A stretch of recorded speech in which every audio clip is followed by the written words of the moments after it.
कि गुजरात में विकास पूरी तरीके से हो गया है। तो पानी डालना है।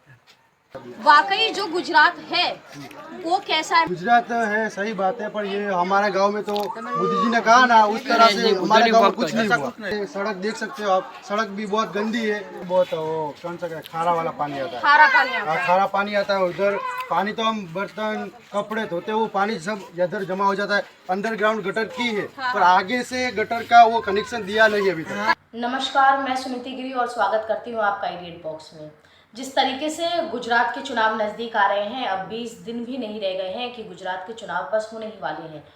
पहले और 5 दिसंबर को गुजरात में मतदान होने हैं 2 चरणों में, और 8 दिसंबर को मतदान के जो नतीजे हैं, चुनाव के जो नतीजे हैं वो सामने आ जाएंगे।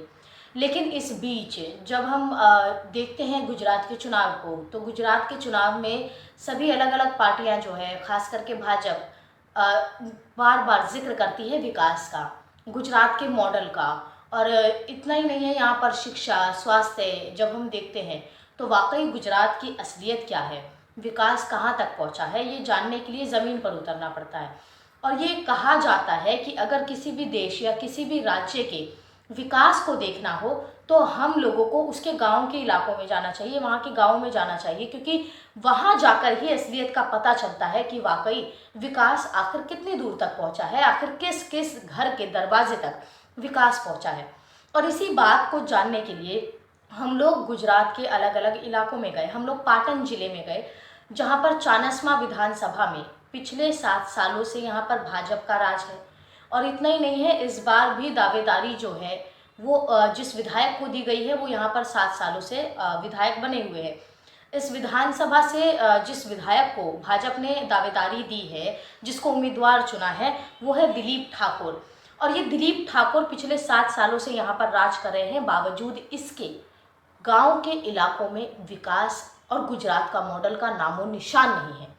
और इस बात इतनी ही नहीं है, जब हम लोग इस इलाके में जाते हैं, जैसे हम लोग अलग अलग इलाकों में गए, हमने देखा कि हारिज का जो धुनिया इलाका है, जो रावरवाड़ा टेकरा इलाका है और झापरपड़ा, ये 3 इलाके ऐसे हैं जो हमने देखे जहाँ पर विकास और गुजरात मॉडल का नामो निशान नहीं है। जब हम लोग यहाँ के लोगों से बात करते हैं तो लोगों का कहना है कि यहाँ पर सबसे बड़ी जो समस्या है वो पानी और सड़क है, बाद में कोई चीज़ आती है। और यहाँ पर लोगों का कहना है कि पानी सिर्फ और सिर्फ 1.5 से 2 मिनट के लिए आता है। ये बात दुनिया इलाके की है। दुनिया इलाके में 1.5 से 2 मिनट के लिए पानी आता है, जिसमें लोगों को पानी भरना होता है, और उसमें भी 2 से 4 बाल्टी जो पानी है वो पहले फेंकना पड़ता है, क्योंकि ये गटर का पानी आता है और कई बार पानी में गोबर भी मिल जाता है। यहाँ पर जो विकास है वो वाकई नहीं पहुँचा है। सड़क पर गड्ढे नहीं है, बल्कि गड्ढों में सड़क यहाँ पर मौजूद है। पानी की सबसे बड़ी समस्या है। यहाँ पर लोगों का कहना है कि बारिश के समय इतना पानी भर जाता है जो कि घरों तक आ जाता है, और घर के अंदर जो पानी है वो लगभग हमारे घुटने के ऊपर पहुंच जाता है। ये समस्याएं हैं अलग अलग इलाकों में। झापरपड़ा इलाकों में कहना है कि यहाँ पर शिक्षा की व्यवस्था अच्छी नहीं है, स्कूल बहुत दूर दूर है, और इतना ही नहीं, अस्पताल की यहाँ पर जो सबसे बड़ी समस्या है झापरपड़ा इलाके में, अस्पताल की समस्या है। सरकारी अस्पताल में ढंग से इलाज नहीं होता है। जब प्राइवेट अस्पताल में जाते हैं तो इसका साफ मतलब है कि 700 से 800 रुपये बर्बाद होना। और इतना ही नहीं है, यहाँ पर लोगों का ये कहना है कि कहीं ना कहीं रोजगार जो है वो हमारे तक आया ही नहीं है। हम सब लोग बेरोजगार हैं, मजदूरी करते हैं। हम लोग एक मामूली मुलाजिम हैं, और मामूली मुलाजिम की ये जो कड़ी है जब रावरवाड़ा टेकरा इलाके तक जाती है। रावरवाड़ा टेकरा एक ऐसा इलाका है जहाँ पर सभी लोग मजदूर हैं, जो दिन का यानी कि उनकी जो दिहाड़ी है वो 200 से 300 रुपये है। और ऐसे इलाकों में जो पानी की समस्या है, जो सड़कों की समस्या है, जो सीवर की समस्या है, वो सबसे ज़्यादा मौजूद है।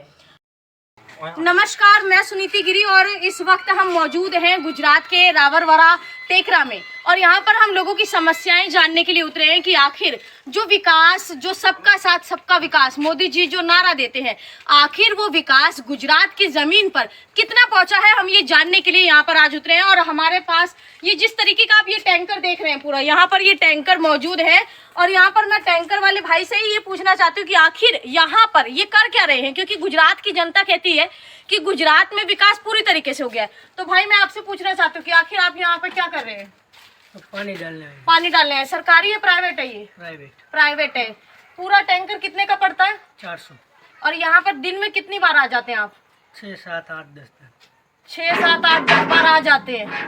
मतलब एक दिन का 3,000 रुपये मैं मान के चलूं, एक दिन का 3,000 रुपये यानी कि महीने का 90,000 यहाँ पर लोग सिर्फ पानी के लिए खर्च करते हैं। बोलिए। यहाँ पर जिस तरीके से हम लोगों के बीच मौजूद हैं और हम लोगों से ये पूछना चाहते हैं कि आखिर गुजरात में विकास कहाँ तक पहुँचा है। हमारे बीच ये युवा मौजूद है और मैं इनसे ये सवाल पूछना चाहती हूँ कि मतलब आपके ये जो गाँव है, इस गाँव का विकास आखिर कहाँ तक पहुँचा है? अभी तो कुछ नहीं पका है। अब पानी थोड़ा हम तेज बोलिएगा। पानी अभी आ रहा नहीं आ रहा है। हाँ। ये 300 रुपये का रोड पानी का 400 रुपये। 400 रुपये का हाँ। पानी का टैंकर हम इधर 200 से 300 हो गए का मकान। हाँ। इसमें ये पानी का टैंकर जाता है 400 रुपये का, सब मंगाते हैं और पानी इधर आता ही नहीं। और आगे से रास्ता बहुत ब्लॉक हो गया है, सड़क बनाई ही नहीं है। शिक्षा के क्षेत्र में सरकार ने क्या काम किया यहाँ पे? हाँ, शिक्षा कहीं के नहीं काम क्षेत्र किया। क्या काम किया? शिक्षा के क्षेत्र में काम किया है, वो कर चले। यहाँ पर मैंने बहुत से ऐसे बच्चों को देखा, जब मैंने ये पूछा कि आप कौन से स्कूल में पढ़ते हैं तो बच्चा बोलता है 8वीं क्लास में। क्या यही शिक्षा पे काम हुआ है? हाँ, यही हुआ। यही काम हुआ है। मैं ये आपसे जानना चाहती हूँ कि जिस विकास की बात मोदी जी करते हैं या भाजपा की सरकार जो पिछले 27 सालों से यहाँ पर राज कर रही है, वो कहती है कि पूरी तरीके से मतलब जो गुजरात है उसका विकास मैंने किया, ये गुजरात मैंने बनाया। तो वो गुजरात जो मोदी जी ने बनाया है उसको तो मोदी जी ने दिखा दिया। वाकई जो गुजरात है वो कैसा है, मैं आपसे ये जानना चाहती हूँ। गुजरात है, सही बात है, पर ये हमारे गांव में तो मोदी जी ने कहा ना, उस तरह से हमारे गांव में कुछ नहीं हुआ। कुछ भी नहीं हुआ। कुछ नहीं हुआ। हमारे यहाँ देख रहे हैं आपके पानी का टैंकर है, ये 400 रुपये का डलाते हैं दर फिर हम। और ये रास्ते सड़क देख सकते हो आप, सड़क भी बहुत गंदी है। महंगाई पर क्या कहना चाहते हैं? हाँ, महंगाई पे भी अभी बड़ा हुआ तो आ गया है। इस तरीके से पानी का टैंकर आप देख रहे हैं कि बार बार यहाँ पर आ रहा है। टैंकर वाले भैया ने खुद बताई ये बात कि लगभग एक दिन में वो 8 से 10 बार यहाँ पर आ जाते हैं। तो उस बारे में पानी को लेकर क्या कहेंगे आप? क्योंकि पानी जो है वो खाने के लिए इस्तेमाल होता है, पीने के लिए इस्तेमाल होता है, तो किस तरीके का पानी आखिर मिल रहा है? ये पानी आता है बहुत, वो कौन सा खारा वाला पानी आता है। खारा पानी आता हाँ, है। खारा पानी आता है। उधर पानी तो हम बर्तन कपड़े धोते हैं, वो पानी सब इधर जमा हो जाता है। अंडरग्राउंड गटर की है, पर आगे से गटर का वो कनेक्शन दिया नहीं अभी तक। कनेक्शन नहीं दिया। कनेक्शन नहीं दिया। और ये ऐसा हुआ है कि आगे कनेक्शन नहीं दिया तो वो गटर का आता है ना, उधर से पानी निकल जाता है। पानी निकल के आगे जमा होता है और हमारे यहाँ मोहल्ले में गंदगी होती है। गंदगी होती है, बच्चे बूढ़े सब बीमार होते हैं बहुत। आप एक युवा है, तो रोजगार के क्षेत्र में सरकार क्या काम कर रही है, क्या मुद्दे उठा रही है और क्या कदम यहाँ पे कुछ नहीं रोजगार, उसके बारे में क्या कहेंगे? यहाँ पे कुछ नहीं। यहाँ पर कुछ हाँ, नहीं। हमारे गांव में कुछ नहीं होता। जीआईडीसी रेलवे वगैरह हाँ, जीआईडीसी और रेलवे वगैरह कुछ कुछ नहीं है। कुछ भी नहीं कुछ है। भी नहीं। लोगों का कहना है कि यहाँ पर मौजूद जो पानी का, लोग कहते हैं कि यहाँ पर हमें पानी का टैंकर मंगाना पड़ता है जो कि प्राइवेट है, और पानी के टैंकर के लिए उन्हें 300 से 400 रुपये देने पड़ते हैं, यानी कि एक दिन का 3,000 रुपये। और इतना ही नहीं है, लोगों का कहना है कि विकास वाकई नहीं हुआ है। जब हम लोग रोजगार मांगने जाते हैं, रोजगार नहीं मिलता है। जब हम लोग अपनी समस्याएं विधायक के पास लेके जाते हैं, विधायक कौन? दिलीप ठाकुर तक हम अपनी समस्याएं लेके जाते हैं, या तो हम उन तक पहुंच ही नहीं पाते हैं। अगर पहुंचते हैं तो हम लोग धरना प्रदर्शन जब करते हैं, जब हम लोग शिकायतें करते हैं, तो लोग जो है, जो नेता है, जो विधायक है, वो उस बात को नज़रअंदाज कर देते हैं और हमारी बात को सुना ही नहीं जाता है। ये बात उन्होंने कही। आसपास के इलाकों में जब हम जैसे ही घुसते हैं तो देखते हैं कि दाईं और बाईं दोनों ओर कचरे का ढेर पड़ा हुआ है। हम लोग कचरा कहाँ फेंकें? 7 साल से लोगों का कहना है कि 7 साल से जो भाजपा की सरकार है, आखिर विकास क्यों नहीं पहुंचा? जिस गुजरात मॉडल की ये बात करते हैं, ये चर्चा करते हैं, आखिर वो गुजरात मॉडल हम तक क्यों नहीं पहुंचा? लोगों का ये कहना है। जनता इतनी आक्रोश में भरी हुई है कि लोगों का कहना है कि इस बार हम लोगों को बदलाव चाहिए। भाजपा की सरकार से हम लोगों को क्या फ़ायदा होगा, लोगों का ये प्रश्न है। लोगों का कहना है कि वाकई जब भाजपा की सरकार आ जाएगी, क्या इस बार वो हमारा विकास करेगी? क्या रोजगार मिलेगा? क्या शिक्षा मिलेगी हमें? और इतना ही नहीं, क्या स्वास्थ्य ठीक होगा हमारा? पानी की जो सबसे बड़ी समस्याएं हैं, क्या वो निपटेगी? क्या उसका निपटारा ये लोग करेंगे? ये असलियत मैं आपको बताऊं कि वाकई गुजरात मॉडल की जो असलियत है वो शहरी इलाकों में नहीं है। शहरी इलाकों में अगर हम देखें तो विकास हुआ है और वो विकास देखते भी हैं लोग, लेकिन उन इलाकों का क्या, जहाँ तक विकास पहुँचा ही नहीं है। जब मैंने लोगों से बातें की तो लोगों का कहना है कि गांव अभी भी गुजरात के शहरों से लगभग 60 साल पीछे है।